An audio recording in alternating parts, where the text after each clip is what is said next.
Hello मेरे भावी police के नौजवानों, मैं जय वर्मा एटा एडवांस क्लासेस से आप सभी लोगों का स्वागत करता हूं। उम्मीद करता हूं कि आपने हमारा धुआं धुआं पॉलिटी सीरीज का जो लेक्चर है पहला देख लिया होगा और उसी क्रम में आज हम अपना अगला लेक्चर आरंभ कर रहे हैं। देखो, लेक्चर का मतलब आप सिर्फ देखना ही नहीं है, इन लेक्चरों को आपको देखकर एक नोट्स बनाना है और सुबह शाम इस लेक्चर को रिवाइज करना है। देखने से काम नहीं चलने वाला है, आपको इसे नोट करके और रिवीजन करना होगा, तब काम चलेगा, नहीं तो आपकी सारी मेहनत बेकार जाएगी। अब धुआं धुआं जो पॉलिटी की सीरीज की है उसी में हम आगे आरंभ कर रहे हैं, जिसमें हम भारतीय संविधान का विकास पढ़ रहे थे और 1773 से आरंभ करके आज हम 1833 का एक्ट पढ़ेंगे, जहाँ 1813 तक हम चार्टर एक्ट को पढ़ चुके हैं और जो 1833 का चार्टर एक्ट है उसको हम देखेंगे उसी आगे के क्रम में। देखो, 1833 के चार्टर एक्ट की बात करें तो इसमें आपको केवल और केवल प्रावधानों को ही पढ़ना है, बस इतना ही आपके लिए काफ़ी है। बिंदुवार हमने लिखा है और आप आसानी से इनको पढ़ सकते हैं। ठीक, तो इसमें देखो पहला प्रावधान क्या किया गया था कि बंगाल का जो गवर्नर जनरल था, अब उसे बंगाल के गवर्नर जनरल को संपूर्ण भारत का गवर्नर जनरल बना दिया गया है, संपूर्ण भारत का। और जो पहला गवर्नर जनरल था भारत की बात कर रहा हूं मैं, भारत का गवर्नर जनरल था, वो था विलियम बेंटिंग, लॉर्ड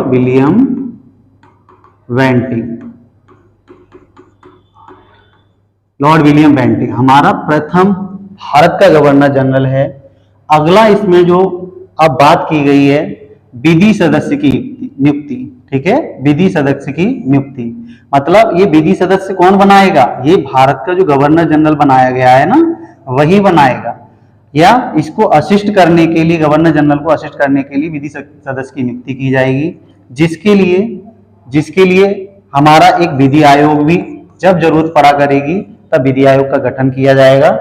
और इस एक्ट के तहत एक बात और कही गई है भारत में, दासता का समापन, मतलब अब गुलाम किसी को नहीं बनाया जाएगा, इस बात का प्रावधान किया गया। तो याद रखना है हमें 1833 के एक्ट में हमें 4 बिंदुओं को याद रखना है। पहला बिंदु है हमारा बंगाल का जो जीजी है अब संपूर्ण भारत का जीजी बना दिया गया है।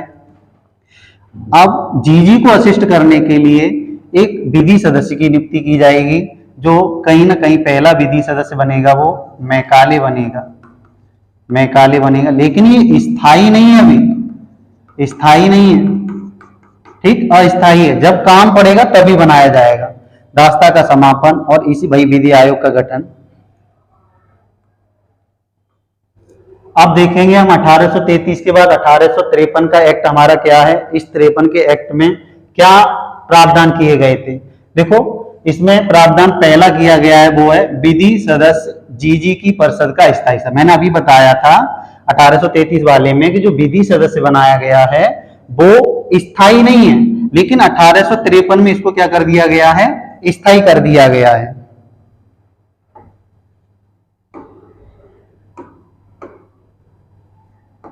स्थायी कर दिया गया है। अगला है कंपनी का शासन।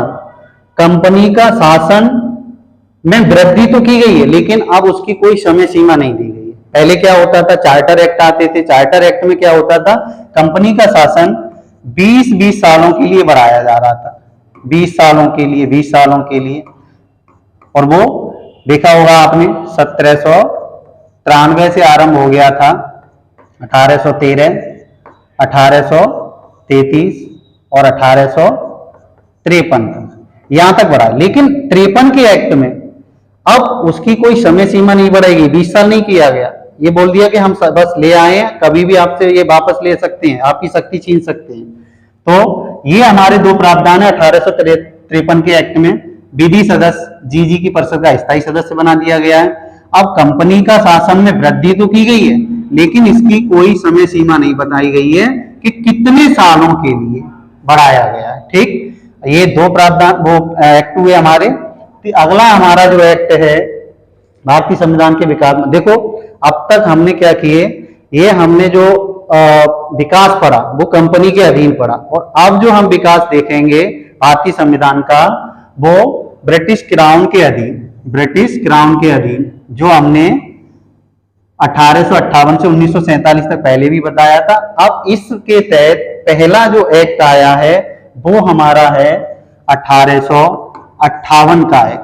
अब इस 58 को एक्ट के लाने का मुख्य कारण क्या था? 1857 की क्रांति अभी भड़क गई है और ब्रिटिश किसी भी तरह से भारतीयों को कंट्रोल करना चाहते हैं, तो वो और इधर वो कंपनी को अब समाप्त भी करना चाहते थे कहीं ना कहीं।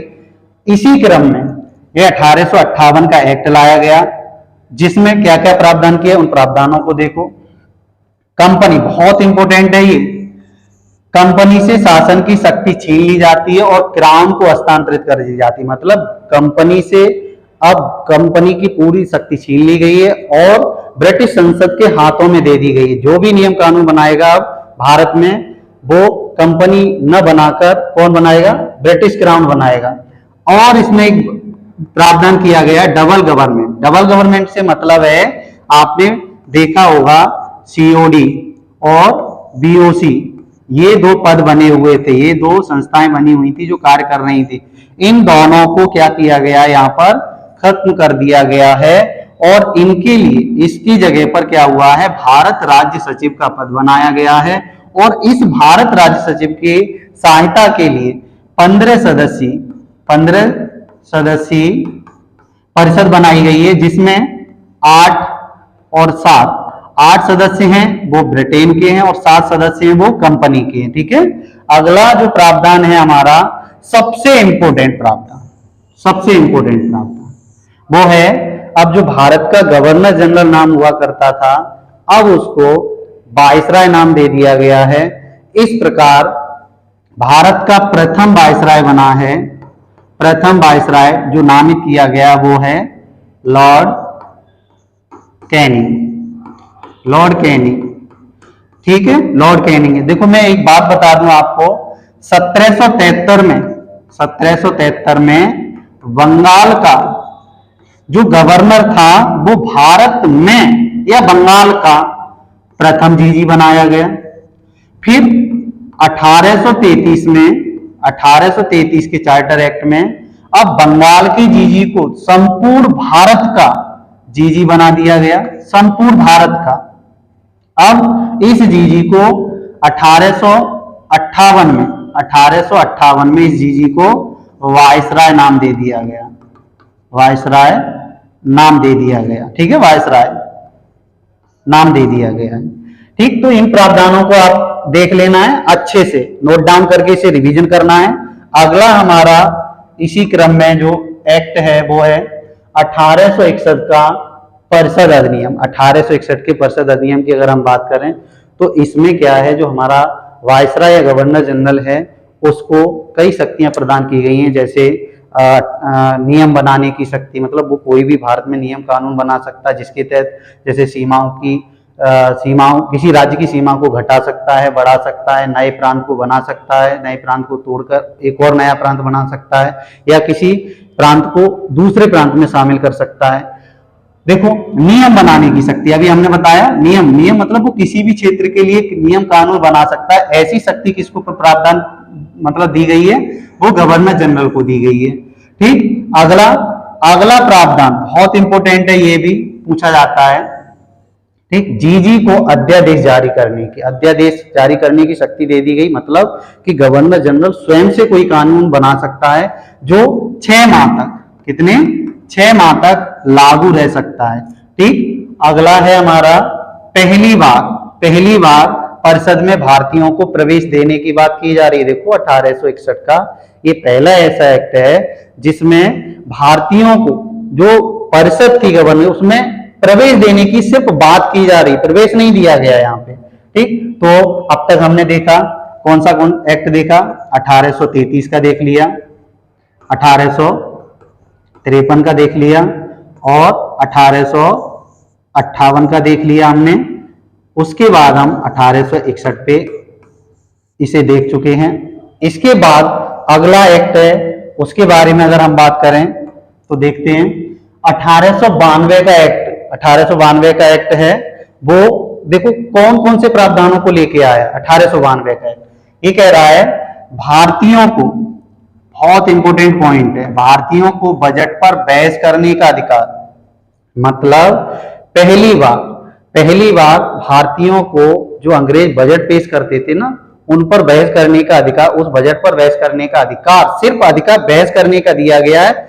न तो वो यहाँ कुछ बदलाव कर सकते हैं, न तो वो किसी पक्ष विपक्ष में वोट डाल सकते हैं, मतलब मताधिकार नहीं है, केवल और केवल बहस कर सकते हैं वो। ठीक, और इसमें अप्रत्यक्ष रूप से चुने हुए भारतीयों को परिषद में शामिल करने की भी बात की जा रही है, और कुछ भारतीयों को शामिल भी कर लिया गया है। ठीक, परिषद में अप्रत्यक्ष रूप से चुने हुए भारतीयों को शामिल कर लिया गया। तो आपको इस एक्ट में केवल और केवल ये पॉइंट याद रखना, ये बहुत ज्यादा पूछा जाता है एग्जाम में, बहुत ज्यादा। ठीक, इस एक्ट, इस प्रावधान को याद रखना है। और यहां पर पहली बार चुनाव सिद्धांत की बात की जा रही है, जो पहली बार हमारा यहाँ चुनाव सिद्धांत लाया जा रहा है, लेकिन इसको अमान्य यहाँ पे माना जाता है। ठीक, तो देखो अब हम 4-5 एक्टों को पढ़ चुके हैं, क्राउन के अधीन भी, उससे पहले हम ब्रिटिश कंपनी के अधीन पढ़े थे। आपको हम बता दें, केवल और केवल आपको ये लेक्चर देखने मात्र से कुछ नहीं होने वाला, आपका समय खराब होगा। आपको अभी लगता है कि हमें सब याद है, लेकिन कुछ समय बाद लेक्चर को 2 दिन के बाद आप अगर ध्यान देंगे तो आपको कुछ याद नहीं रहेगा। इसीलिए मैं कहता हूं कि आप लोग पहले नंबर हमारे प्रत्येक एक्ट का एक वो नोट्स बनाइए और इसको सुबह शाम रिवीजन करिए। देखो पहले लेक्चर में दिखाई, आपको पूरा कंटेंट सब दिखाई दे रहा है, बिल्कुल क्लियर दिखाई दे रहा, बस थोड़ी वॉइस की प्रॉब्लम है, उसमें हम लोग माइक को चालू करना भूल गए थे। इसलिए आप लोग इन सभी लेक्चरों का आप नोट्स बनाएं और नोट्स को सुबह शाम याद करें। अगला हमारा जो एक्ट है उसकी अगर हम बात करें तो 1909 का भारत परिषद अधिनियम है। इस भारत परिषद अधिनियम में अगर हम बात करें तो देखो क्या क्या प्रावधान, आपको केवल और केवल प्रावधान याद करने हैं, लिखने हैं, बस आपके पुलिस के लिए या वनडे किसी भी एग्जाम के लिए इतना मैटर काफी है। ठीक, और हम बात करते हैं 1909 का भारत परिषद अधिनियम। इसमें अगर हम बात करें, देखो केंद्र और राज्य स्तर पर जो हमारी विधायिका है उसके कार्यों और आकार में क्या की गई है, वृद्धि की गई है, कार्य और आकार भी बढ़ाए गए हैं। जो केंद्र स्तर और राज्य स्तर की विधायिका मतलब कानून बनाने वाली एक संस्था है, ठीक है, उसे हम विधायिका का रूप देते हैं। इसकी आकार से मतलब है यहाँ पे संख्या बढ़ाई गई है कहीं ना कहीं। ठीक है, आकार से मतलब क्या है, संख्या बढ़ाई गई है। ठीक, और अगला जो प्रावधान किया गया है 1909 वाले में, उसमें गवर्नर जनरल की जो कार्यपालिका परिषद है उसमें देखो 1861 वाले में बात चल रही है, ठीक है, 1892 वाले में अप्रत्यक्ष रूप से कुछ भारतीयों को लिया गया लेकिन शामिल नहीं है। देखो अब वायसराय की जो परिषद है, कार्यपालिका परिषद है, ये कार्यपालिका परिषद है, उस परिषद में पहला भारतीय शामिल किया गया और उन भारतीय का नाम है सत्येंद्र प्रसाद सिन्हा। ठीक है, तो इन 2 प्रावधानों को आपको रटना है। मतलब टोटल जितने भी आपको लेक्चर मिले उन सभी लेक्चरों के नोट्स बनाना है और उम्मीद है कि आपको ये हमारा लेक्चर पसंद आ रहा होगा। तो इस बात पे हम भी आपसे कुछ लेना चाह रहे हैं कि आप हमारे चैनल को लाइक, सब्सक्राइब और शेयर जरूर करें। आगे इसी क्रम में आपको कंटिन्यू हर रोज एक वीडियो मिलता रहेगा। अगर आपको हम पे भरोसा है तो थोड़ा इसको नोट्स बनाइए, नोट्स बनाकर रिवीजन करिए, फिर अपने आप को देखिए। ठीक है, तो आज हम बस इतना ही प्रोवाइड कराएंगे आपको और अगला जो सीरीज हो लेक्चर होगा वो कल आएगा। थैंक यू, धन्यवाद।